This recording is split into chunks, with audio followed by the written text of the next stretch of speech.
Profiter du soleil en pleine ville, oui, mais à quelles conditions pour les femmes? Des remarques sexistes, est-ce qu'on y est souvent confronté? Ici dans le centre de Bruxelles, on a voulu tester pour vous en début de soirée. Vous voyez, les terrasses sont pleines, on va aller voir ce que ça donne.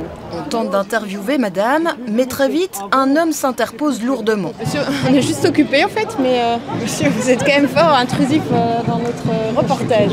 Bon, on va y arriver, mais le harcèlement est visiblement un vrai souci. Je me sens pas forcément en sécurité si j'ai une petite jupe, un petit short. Après, j'estime que la rue est à moi aussi, donc je vais quand même mettre les tenues que j'ai envie de mettre. Mais il y a quand même ce petit sentiment d'insécurité. C'est un choix parce que j'estime que j'ai le droit de le faire et que je dois le faire. Mais non, je ne me sens pas toujours en sécurité. Monsieur, on est juste occupé en fait, mais voilà. C'est quoi les remarques?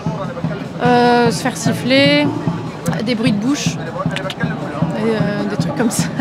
Si on était des chevaux là, vraiment. Ah, t'es super jolie, ou ah, t'as un numéro, ou voir des insultes. Et pour certaines, c'est la peur au ventre qu'elle se balade seule. Alors cette jeune étudiante porte une veste polar par 25 degrés, tant les incidents sont fréquents. Oui, je fais très attention. Je sais que des fois je suis invitée en soirée et je me sens pas en sécurité quand je mets des robes courtes. J'entends des petits sifflements, donc je préfère mettre de grosses vestes. J'ai une veste, tout à fait. Donc du coup, quand je vois que ça va pas, là ça va, je suis en jeans. Mais si j'étais en short et tout ça, donc je mettrais probablement la veste juste pour cacher un peu derrière. Mais oui, toujours avoir une deuxième pièce pour être sûr que tout va bien se passer.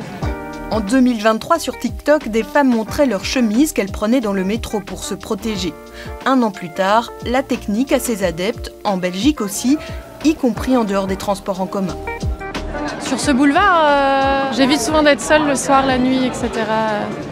Je marche vite en tout cas. Il y a des jours où je suis motivée et je me dis vas-y c'est pas grave, je les emmerde et que je suis même contente qu'on vienne me faire chier pour que je puisse répondre. Et il y a des jours où j'ai la flemme et du coup je prévois une tenue, voilà. Mais souvent oui j'ai un sweat pour pas qu'on m'emmerde et que j'enlève quand j'arrive à ma destination. Selon une enquête, une femme sur 5 a déjà été suivie dans la rue en Belgique et 1 sur 3 à Bruxelles. Alors certaines s'adaptent en fonction de l'heure. Dans la théorie, on a le droit de s'habiller comme on veut et il faudrait qu'on vive dans une société où c'est le cas. Et moi, je dirais que ça dépend de l'heure en fait. Ça dépend de l'heure à laquelle je rentre ensuite. Donc là, maintenant, ça va, mais en soirée tard, c'est vrai qu'on peut avoir des remarques et donc ne pas s'habiller trop court malheureusement. Pour tenter d'échapper au harcèlement de rue, 90% des femmes changeraient leur comportement, des chiffres qui restent particulièrement choquants.